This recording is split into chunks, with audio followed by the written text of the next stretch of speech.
in the shadowed remnants of a forgotten Louisiana plantation where the air hung heavy with the scent of decaying magnolias and unspoken sins, stood a crumbling manor known only in whispers as Eldridge House. It was 1879, a time when the scars of war still festered beneath the surface of reconstruction, and freedom remained a fragile illusion for many. Amid the creaking floors and dust-choked rooms lived, or rather, endured, Alara, a woman of striking ebony grace, her eyes holding depths that could swallow light itself. She had been torn from her life in the bustling streets of New Orleans, lured by promises of work that masked the chains awaiting her. But this was no ordinary bondage. The master of Eldridge, a reclusive figure with a pallor like aged parchment and secrets etched into his very skin, harbored a peculiar madness. He spoke of ancient rites, whispered from shadowed tomes, rituals that bound not just the body but the soul, transforming the house into a labyrinth of eternal captivity. Alara's days blurred into nights of enforced intimacy, her spirit fractured yet unyielding as unseen forces stirred in the walls. Faint scratches like fingernails on wood, murmurs that echoed her own stifled cries. She learned quickly that the doors, though unlocked, led only to looping corridors that returned her to the same velvet, draped chamber, where the air grew colder with each futile escape. Whispers slithered through the vents, promising revelations if she surrendered fully. But Alara sensed the lie, the bizarre truth lurking just beyond the candle's flicker. The house fed on her essence, a living entity born from the blood-soaked soil of 1879, and it would never let her go. As the moon waxed full outside the barred windows, she felt the first unnatural pull, a tingling in her veins that hinted at the horrors yet to unfold, drawing her deeper into the abyss where pleasure twisted into perpetual torment. In the sweltering summer of 1923, decades after the last Eldridge had vanished into rumor and ruin, a young architect named Marcus Hale arrived at the overgrown gates of the Louisiana plantation. He had purchased the property sight unseen at auction, drawn by whispers of its Gothic beauty and the absurdly low price. The locals in the nearby town refused to accompany him past the cypress-lined drive, crossing themselves as they turned away. Marcus, a man of rational mind and measured lines, dismissed their superstitions as remnants of old Southern fears. The house greeted him with silence thick as swamp mist. Sunlight filtered weakly through grime-coated windows, illuminating dust that danced like restless spirits. He spent his first days cataloging the decay-warped floors, wallpaper peeling in long, yellowed strips, portraits whose eyes seemed to follow his movements. On the third evening, exhausted from prying at locked attic doors, he descended to the cellar seeking forgotten wine, or perhaps tools abandoned by previous owners. The air grew colder with each step down the narrow stairs. His lantern cast trembling shadows across stone walls, slick with moisture. In one corner, half buried beneath collapsed shelving and rotted crates, he spotted the corner of something that didn't belong among the debris, dark leather, too supple to have lain there for decades. Kneeling, Marcus brushed away layers of dirt and spider silk to reveal a small, iron-clasped book no larger than his hand.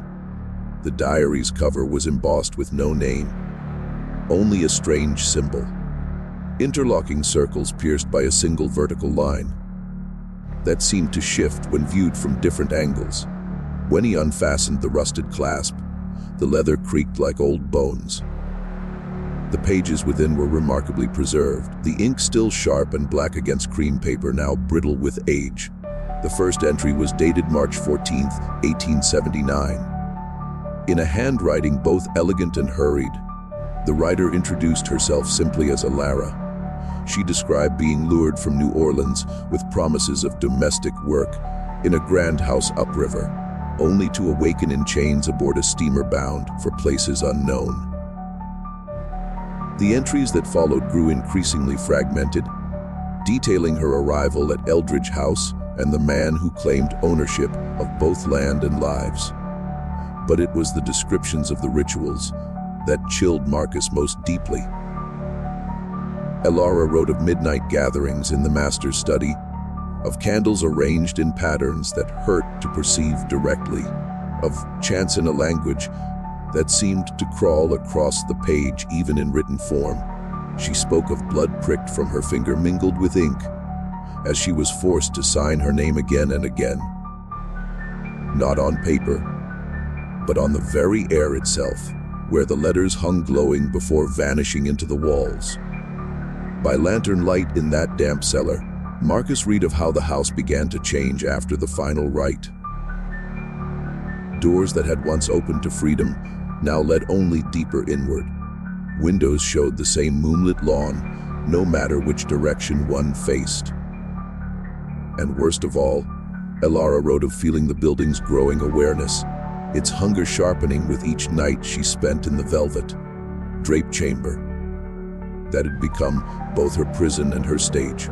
As Marcus turned another page, his fingers trembling now not from cold but from something colder, he realized the diary had been waiting.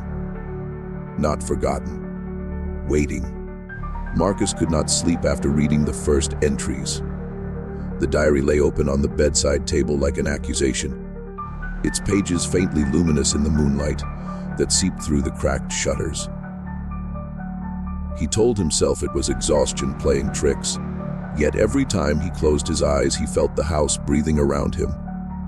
Slow, deliberate inhalations that made the floorboards flex almost imperceptibly beneath the bed.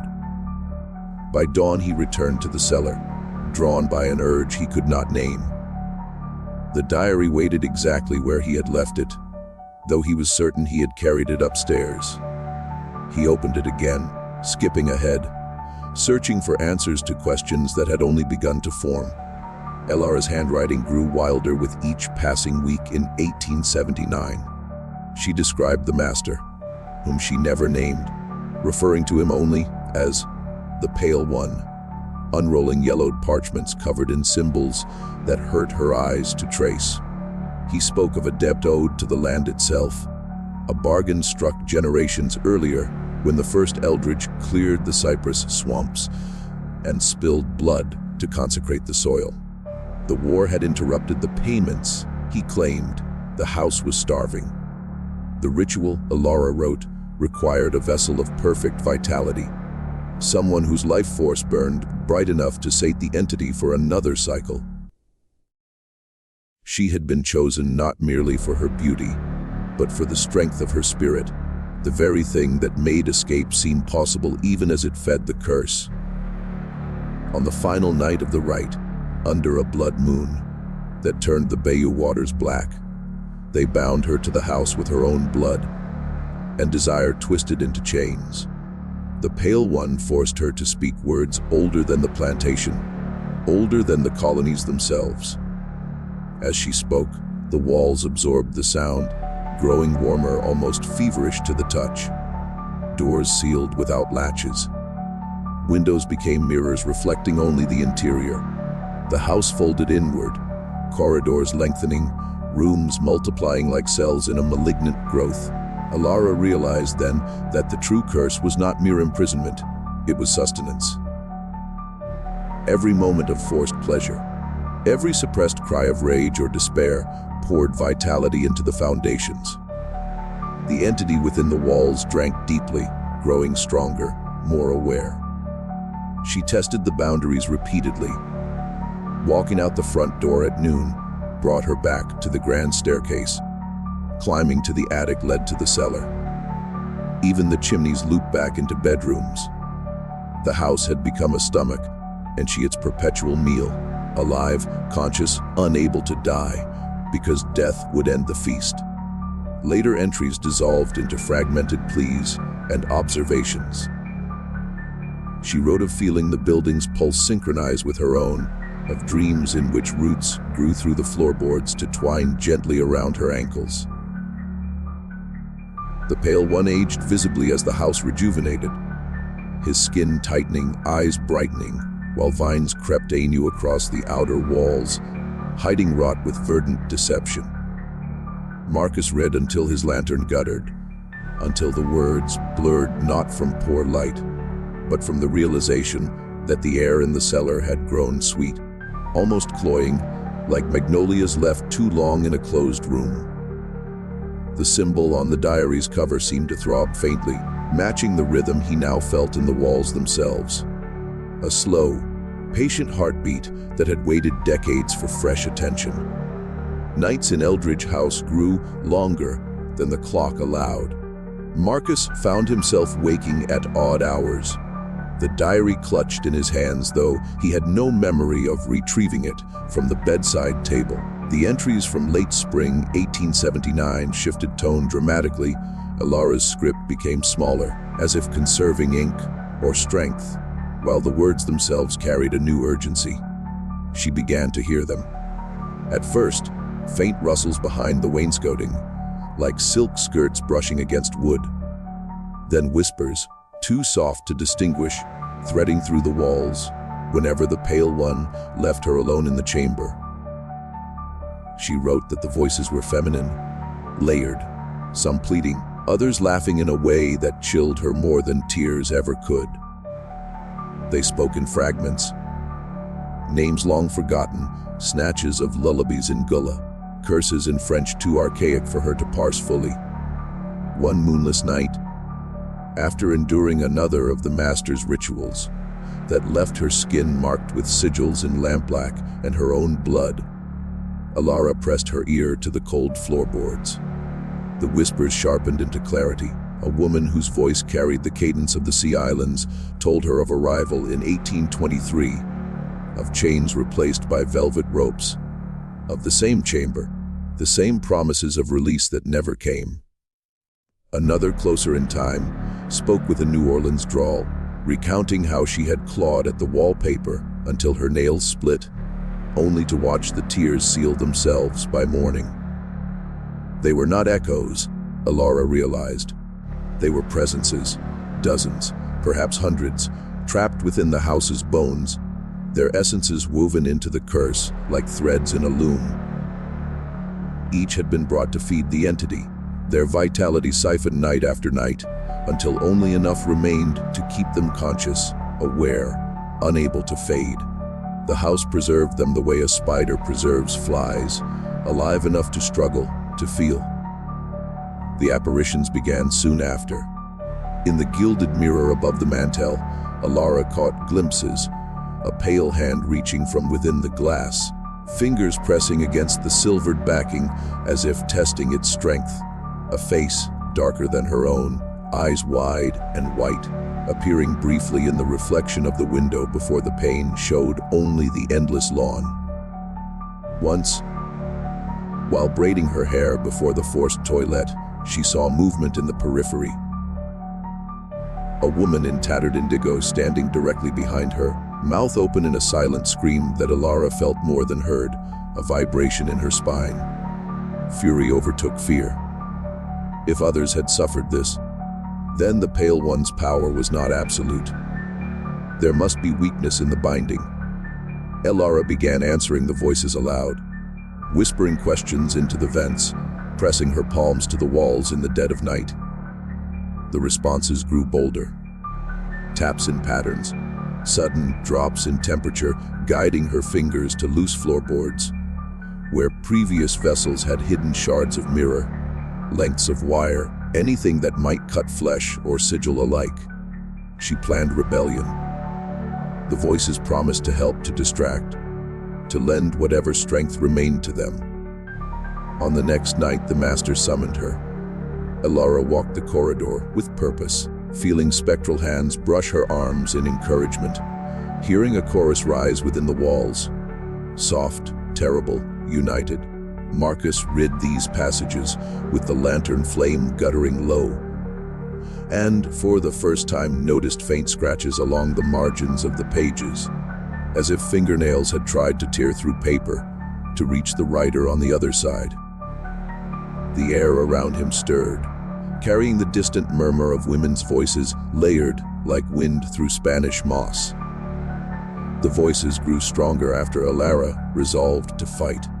They guided her hands in the dark, pressing her fingertips to specific knots in the woodwork, where earlier women had pried loose nails or hidden slivers of glass. She gathered these relics like sacred relics, wrapping them in strips torn from her petticoat. But the house sensed her defiance. The whispers warned that solitude was her greatest danger, that the Pale One had ways of turning resistance inward. It was during one of the long afternoons when the master rode into town, leaving her unchained for the first time in months, that she heard a different sound.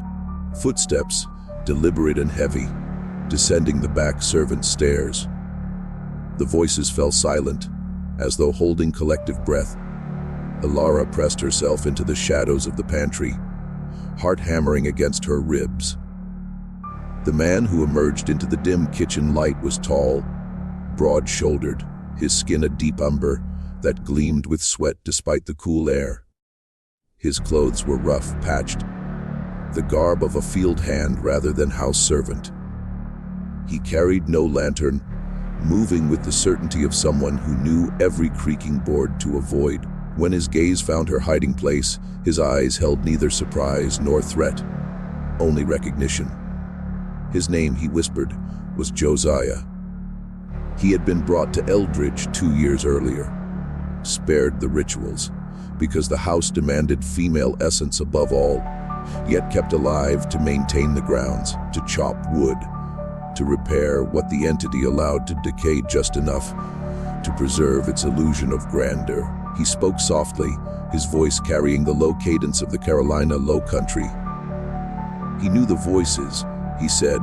They had spoken to him too, in fragments, through the wind in the chimneys and the rustle of leaves against his attic window.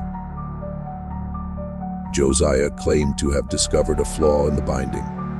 During the Pale One's absences, he had mapped the house's distortions, timing how long corridors stretched, noting which doors resisted opening only when observed directly. More importantly, he had found a crumbling grimoire hidden beneath the floor of the master's study, pages the Pale One believed burned long ago. From it, Josiah had pieced together that the curse required balance, one vessel to feed, one witness to anchor. If the witness turned accomplice, willingly sharing the vessel's burden, the entity's attention could be divided long enough for escape. He proposed an alliance. Together, they could perform a counter, right using the remnants of the old book, redirecting the house's hunger toward the Pale One himself. Alara felt the voices stir uneasily at his words, a faint discord like wind chimes knocked askew. Yet desperation overrode caution. Josiah's presence was solid, warm, the first human touch not laced with violation she had felt in months. When he took her hand to show her the hidden grimoire, his grip was steady, reassuring. They began meeting in stolen moments, planning in whispers beneath the stairwell where the house's awareness seemed thinnest.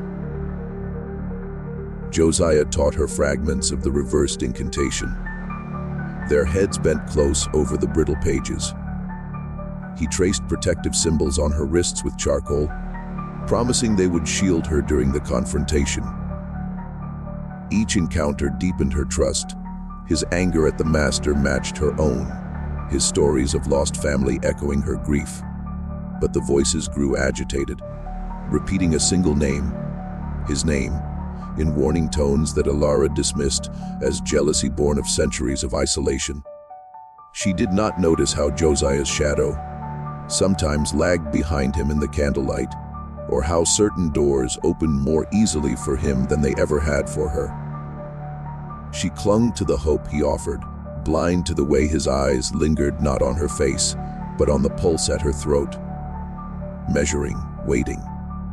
As the night of the planned counter right approached, the air in Eldridge House thickened with anticipation, the walls themselves seeming to lean inward, listening.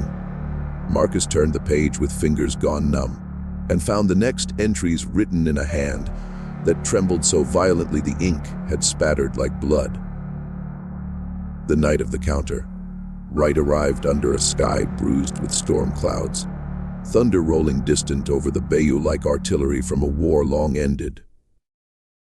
Alara had spent the day preparing in secret, tracing the reversed symbols on the floor of the master's study with ash from the cold hearth, her heart pounding so fiercely she'd feared the house would feel it and alert the Pale One.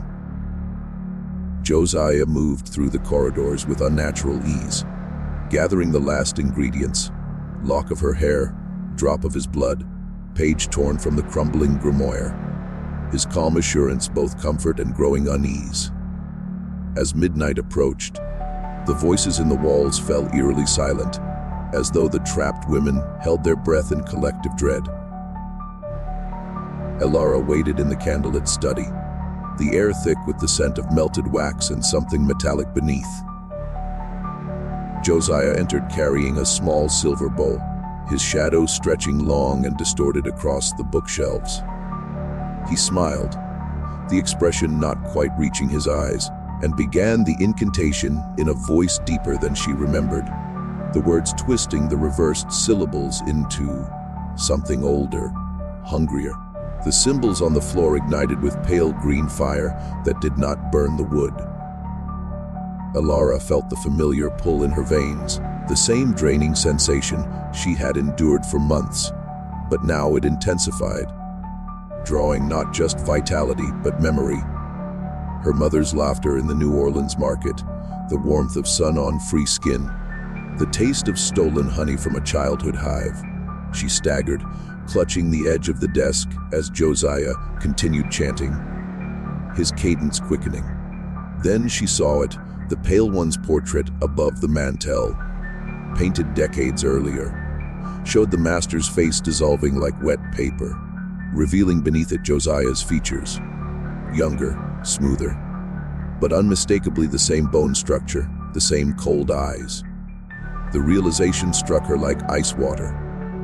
The grimoire had never been hidden from the master. It was his. The witness was not separate from the vessel's tormentor. The entity required only one eternal participant, wearing different masks across centuries, renewing itself by devouring each new offering while preserving just enough of the previous to play the next role. Slave, savior, betrayer. Josiah's chant shifted into the original binding tongue. The green fire leapt higher, licking toward her bare feet. Alara lunged for the silver bowl, intending to scatter its contents, but the house itself intervened. Floorboards rising to trip her, door slamming shut though, no wind stirred. She fell hard, tasting blood where her lips split against the rug. Josiah, no longer bothering with pretense, knelt beside her, stroking her cheek with fingers that now felt unnaturally cool. He explained in a voice layered with centuries that the counter, Wright was real, but incomplete without willing sacrifice. The house needed fresh essence to heal the decay of years, and her rebellion had ripened her spirit perfectly. The voices, he said, were not past victims but echoes of himself. Fragments shed each cycle to lure the next vessel into hope. The women who came before her had each, in their final moment, believed an ally walked the halls. Alara's strength ebbed as the fire circled closer, the symbols burning themselves into the floor like brands. She felt the entity stir fully awake for the first time, a vast and ancient awareness uncoiling through joists and plaster, through the very air she struggled to breathe. Josiah leaned in, lips brushing her ear, promising that the torment would be exquisite, eternal, and entirely hers to bear alone. Marcus's hands shook so violently, the diary nearly slipped from his grasp, the lantern flame flickering in a draught that carried the faint, unmistakable scent of burning magnolia blossoms. The next page was smeared with dark stains that looked, in the dim light, disturbingly like fingerprints pressed in desperation from the other side.